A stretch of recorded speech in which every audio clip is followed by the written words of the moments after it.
دوستو شیطانی غصے کی حرمت کے اسباب اور نقصانات کے بعد اب کچھ غصے کے فوائد بھی سمجھ لیجئے گا کہ جو شخص غصے کے درست اور تعمیری استعمال کا طریقہ سیکھ لیتا ہے تو یہی غصے کی انرجی اسے دنیا کا کامیاب ترین انسان بنا دیتی ہے۔ ایسا غصے والا غسیلا شخص مجھے بہت پیارا لگتا ہے۔ تم کو آتا ہے پیار پہ غصہ، مجھ کو غصے پہ پیار آتا ہے۔ بھائی مبارک ہو اسے جسے بہت غصہ آتا ہے، تم تو بہت آسانی سے زندگی کے ہر شعبے میں کامیابی حاصل کر سکتے ہو۔ اب آپ سوچ رہے ہوں گے کہ یہ کیا بات ہوئی بھائی، پہلے غصے کو شیطانی عمل ثابت کیا اور اب غصے پر مبارکیں دے رہے ہو۔ تو میرے دوستو یہی تو غیظ اور غضب میں فرق ہے نا۔ عربی میں غصے کے لیے دو الفاظ استعمال ہوتے ہیں، ایک غیظ اور ایک غضب۔ ایک ہوتا ہے غصہ آنا اور دوسرا ہے غصہ کرنا، ان دونوں میں فرق ہے۔ غیظ اس غصے کو کہتے ہیں جب انسان اندر ہی اندر کوڑتا رہتا ہے، یہ ایک داخلی کیفیت ہے، اور غضب اس غصے کو کہتے ہیں جس کو انسان خارج میں ظاہر کرنے کا ارادہ رکھتا ہو، یہ ایک خارجی کیفیت ہے۔ یاد رکھیے غصہ ایک بہت بڑی انرجی اور توانائی کا نام ہے، ایک بڑی پاورفل فورس ہے۔ اب جو انسان غضب کی صورت میں اس توانائی کو کسی تعمیری اور پروڈکٹیو کام کے لیے خارج میں ظاہر کرنے کا ہنر سیکھ لیتا ہے نا، ایسے شخص کو کامیابی اور ترقی سے دنیا کی کوئی طاقت روک نہیں سکتی۔ اسی لیے میں غصے والوں کو مبارکباد دیا کرتا ہوں۔ وہ ایک بچے نے مجھے کہا کہ میرا دوست جانتا ہے کہ میں بہت بڑا فٹ بالر بننا چاہتا ہوں، لیکن اس نے آج گراؤنڈ میں مجھے کہا کہ تجھ میں تو کوئی ٹیلنٹ ہی نہیں ہے، تو فٹ بالر بن ہی نہیں سکتا۔ مجھے بڑا غصہ آیا۔ میں نے اس بچے سے پوچھا کہ پھر تو نے کیا کیا؟ اس نے کہا کرنا کیا تھا، میں نے سب کے سامنے اس کی خوب پٹائی کی اور خوب مکے اور لاتیں ماری۔ میں نے کہا نادان تو نہیں جانتا، اس کے جملوں نے تیرے اندر غصے کی صورت میں ایک غیر معمولی انرجی پیدا کر دی تھی۔ اگر تو اس انرجی کا صحیح استعمال کرتا تو وہی غصے کی توانائی تجھے کامیاب فٹ بالر بنا دیتی، لیکن افسوس تو نے لاتیں اور مکے مار کر اس ساری توانائی کو وہیں ضائع کر دیا۔ اسی لمحے غصے کی صورت میں جو تیرے اندر ایک پاورفل فورس پیدا ہو گئی تھی اسے تو پریزرو کرتا، اور بعد میں ٹریننگ کے دوران وہ سارا غصہ تو فٹ بال پر نکالتا، اور جب بھی سستی پیدا ہوتی اس کے وہی جملے یاد کر کے اپنے اندر غصے کی انرجی پھر پیدا کر کے فٹ بال پر نکالتا۔ جو لاتیں تو نے فٹ بال کو مارنی تھی وہ لاتیں اور مکے اس غصہ دلانے والے کو مار کر تو نے ساری انرجی ضائع کر دی۔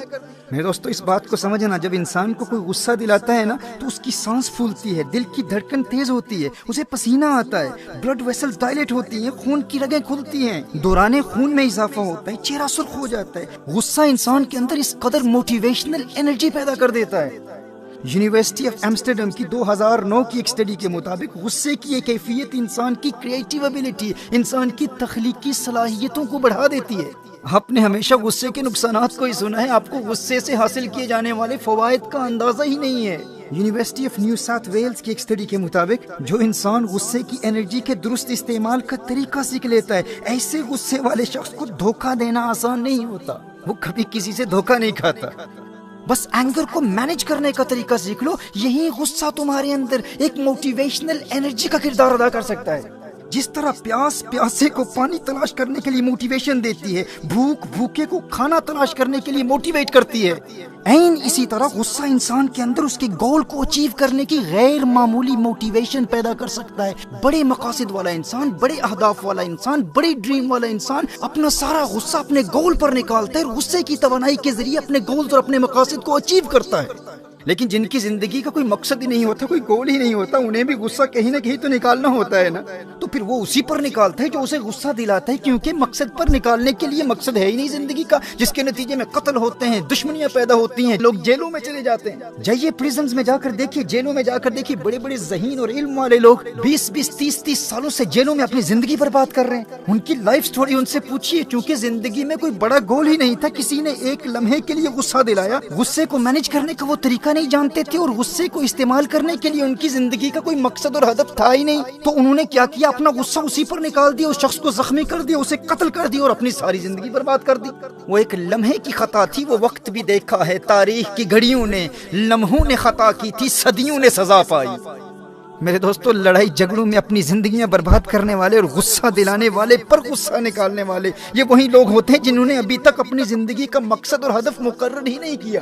اور جن والدین کی اولاد لڑائی جھگڑوں میں اپنا وقت برباد کر رہی ہے، ان والدین کو بھی چاہیے کہ اولاد کے لیے کوئی مقصد تلاش کریں، انہیں کوئی زندگی کا مقصد دیں۔ کم از کم اپنی اولاد کے لیے آپ اتنا تو کر سکتے ہیں نا۔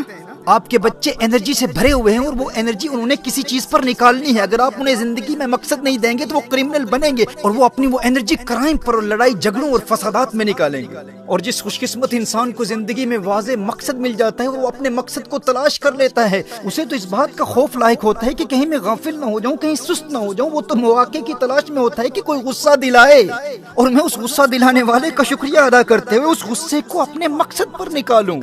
وہ ہے نا کہ جب بھی آتا ہے آپ پر غصہ شاعری پر اتار دیتے ہیں. جس کا مقصد شاعری ہے تو وہ کہتے ہیں غصہ دلانے والے میں تجھ پر نہیں نکالوں گا، میں تو شاعری پر غصہ اتاروں گا. اسی طرح آپ کی زندگی کا جو بھی مقصد ہے غصہ دلانے والے پر غصہ نہیں نکالے گا، اپنا سارا غصہ اپنے مقصد پر نکالنا ہے، اس انرجی کو پرزرو کرنا ہے اور اس کا درست استعمال کرنا ہے. دیکھیے یہ غصہ اور مقصد سے محبت، یہ وہ دو جذبات ہیں، دو ایموشنز ہیں جو کامیابی کی گاڑی میں منزل تک پہنچنے کے لیے پیٹرول کا کردار ادا کرتی ہیں. یہ فیول کی طرح ہے، پیٹرول کی طرح ہے. اگر گاڑی لیمبورگینی ہو یا فراری ہو، لیکن وہ فراری وہ قیمتی گاڑی ایسے مقام پر ہے جہاں دور دور تک پیٹرول کا نام و نشان بھی نہیں ہے، تو کیا ایسی گاڑی کامیابی کی منزل تک پہنچ جائے گی؟ ہرگز نہیں. آپ یوں سمجھیے کہ آپ خود گاڑی ہیں، آپ کامیابی کے مسافر ہیں، آپ قیمتی گاڑی ہیں، یعنی آپ کے پاس وسائل بھی ہیں، آپ ٹیلنٹڈ بھی ہیں اور منزل کا علم بھی ہے، لیکن منزل تک پہنچنے کا جذبہ ہی نہیں اور کوئی پیٹرول ڈالنے والا، کوئی غصہ دلانے والا ہی نہیں، کوئی آپ کو نکما، فیلئر یا لوزر کہنے والا ہی نہیں. تو اگر کوئی غصہ دلانے والا ہی نہیں، جوش ہی نہیں، جذبہ ہی نہیں، عزم ہی نہیں، ولولہ ہی نہیں، ہمت ہی نہیں، جنون ہی نہیں، تو آپ اس ٹیلنٹ کا کیا کریں گے؟ گاڑی تو قیمتی ہے لیکن وہ وہیں پڑی کی پڑی رہ جائے گی. آپ کے اندر ٹیلنٹ تو بہت ہے لیکن وہ آپ کے اندر ہی پڑا رہے گا اور آپ قبر میں چلے جائیں گے. اگر آپ کے پاس ٹیلنٹ ہے، وسائل ہیں، آپ کسی امیر باپ کے بیٹے ہیں، آپ کے روابط ہیں، کانٹیکٹس ہیں، سفارشیں ہیں، سب کچھ ہے، لیکن غصے اور مقصد کی محبت کا پیٹرول آپ کی قیمتی گاڑی میں نہیں ہے، تو آپ کی وہ قیمتی گاڑی آپ کے گیراج میں ہی پڑی رہ جائے گی. وہ گاڑی کبھی کامیابی کی منزل تک پہنچ نہیں پائے گی. لیکن اگر گاڑی پرانی ہے اور خراب بھی ہے، یعنی انسان غریب ہے، وسائل بھی نہیں اور زیادہ ٹیلنٹ بھی نہیں، لیکن پیٹرول بہت ہے، فیول بہت ہے، کامیابی سے محبت ہے، اپنے مقصد سے محبت ہے، اپنے گول سے شدید محبت ہے، غصہ بھی ہے اور غصہ دلانے والے بھی بہت ہیں، پیٹرول ڈالنے والے بھی بہت ہیں، جو بار بار تانے دے کر ہمارے باطن میں آگ لگاتے ہیں نا، ارے تو نکما ہے، تیرے خاندان میں کوئی کامیاب نہیں ہوا، تو اپنا فیملی بیک گراؤنڈ دیکھ، اپنے آپ کو دیکھ، اپنا منہ دیکھ، تو کیسے کامیاب ہو سکتا ہے؟ لوگ بار بار غصہ دلا کر اس کم قیمت اور پرانی گاڑی میں پیٹرول ڈالتے رہتے ہیں اور ہم پر مہربانیاں کرتے رہتے ہیں، لیکن ایسی گاڑی پرانی بھی ہو، اس میں پیٹرول بہت ہوتا ہے، انسان غریب بھی ہے، وسائل بھی نہیں ہے، ٹیلنٹ بھی نہیں ہے، لیکن پھر بھی وہ کامیابی کی منزل تک پہنچ جاتا ہے. وہ غریب بھی ہو، وسائل بھی نہ رکھتا ہو، زیادہ ٹیلنٹڈ بھی نہ ہو، لیکن اس کے اندر جوش ہو، جذبہ ہو، جنون ہو، ہمت ہو، ولولہ ہو، اور غصے کو ایک پازیٹیو انرجی کی طرح دیکھتا ہو اور غصے کے تعمیری استعمال کا ہنر سیکھ چکا ہو. ایسی گاڑی پرانی بھی ہو، کم قیمت بھی ہو، خراب بھی ہو، وہ ایک نہ ایک دن کامیابی کی منزل تک پہنچ جاتی ہے، کیونکہ وہ اپنے مقصد سے محبت اور غصے کے پیٹرول سے بھری ہوئی ہوتی ہے.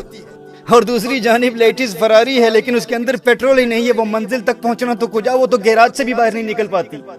اپنے معاشرے میں دیکھیں یہ امیروں کی بگڑی ہوئی اولاد آخر کیوں کوئی غیر معمولی کارنامہ سر انجام نہیں دے پاتی؟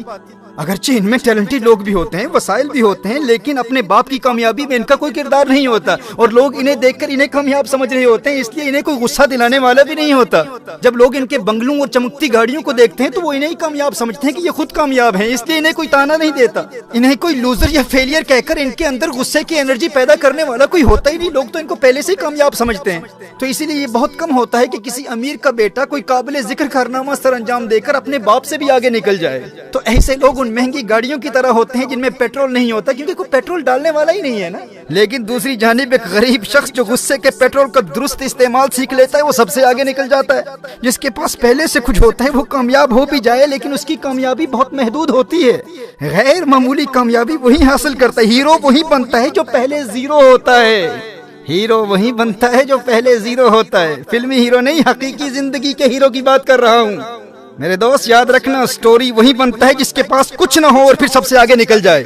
وہ پاکستان کی ایک بڑی شخصیت نے مجھ نااہل سے کہا تھا کہ جس فیلڈ میں تم ہو اس میں تو تمہارا کوئی فیملی بیک گراؤنڈ تو ہے ہی نہیں، اور یورپ اور امریکہ میں تو تمہاری کامیابی سمجھ میں آتی ہے کہ تم وہیں رہتے ہو، لیکن ہند و پاک میں تمہارے چاہنے والوں کی تعداد ملینز میں ہے. بھائی برطانیہ میں بیٹھ کر بات کرتے ہو اور دنیا میں لاکھوں لوگ تمہیں سنتے ہیں، جبکہ اس فیلڈ میں تمہارا کوئی فیملی بیک گراؤنڈ ہی نہیں ہے. اور دوسری جانب پاکستان میں اسی فیلڈ کے خاندانی لوگوں کا پیغام انتہائی محدود لوگوں تک پہنچتا ہے. تو میرا جواب یہی تھا بھائی کہ فیملی بیک گراؤنڈ اور موافق حالات انسان کو کمزور بنا دیتے ہیں. تو میرے وہ دوست جو وسائل کے نہ ہونے کی وجہ سے مایوسی کا شکار ہو جاتے ہیں، یاد رکھنا سٹوری وہی بنتا ہے جو صفر سے شروع کرتا ہے، جو زیرو سے شروع کرتا ہے ہیرو وہی ہوا کرتا ہے. لوگوں کے تانوں سے کبھی ہمت نہیں ہارنا اور نہ ہی ان سے کبھی جھگڑا کرنا۔ میرے دوست، میرے بھائی، حد کے بعد کبھی بھی کوئی غصہ دلائے، غصے کی انرجی کو اپنے مقصد پر نکالتے رہنا۔ کسی امیر کے تانوں سے تیرے عزم و حوصلے میں ہرگز کمزوری پیدا نہ ہو۔ امیر باپ کی کمائی پر عیاشی کرنے والی بگڑی ہوئی اولاد کی کسی مہنگی گاڑی کو دیکھ کر کبھی مرعوب نہیں ہونا تو نے۔ یہ کوئی کامیابی نہیں ہے، انہیں کبھی کامیاب نہ سمجھ لینا، تجھے تیری طاقت کا اندازہ نہیں ہے۔ ان کی اوقات کیا ہے تیرے آگے؟ تو زیرو سے شروع کرنے والا ہے، ہیرو تو ہی بنے گا۔ تانا دینے والے سے کہنا کامیابی کسی کے باپ کی جاگیر نہیں ہے، تو کیا ہے؟ اب دیکھ بیٹا، تیرے باپ سے بھی آگے نکل کر دکھاؤں گا۔ میرے دوست، میرے بھائی، حد کے بعد کبھی بھی کوئی غصہ دلائے تو اس غصے کو اس غصہ دلانے والے پر نہیں، اپنی منزل، اپنے مقصد اور اپنے گول پر نکالنا۔ اور جب وہ منزل مل جائے تو رکنا نہیں ہے، آگے بڑھنا ہے، نئی منزل تلاش کرنی ہے۔ اور جب وہ منزل مل جائے تو ایک اور منزل مقرر کرنا، پھر نئی منزل، پھر نئی منزل، پھر نئی منزل۔ اور دنیا کی کوئی طاقت تیری نئی منزلوں کی تلاش اور ان کے حصول کے سفر کو روک نہیں سکتی۔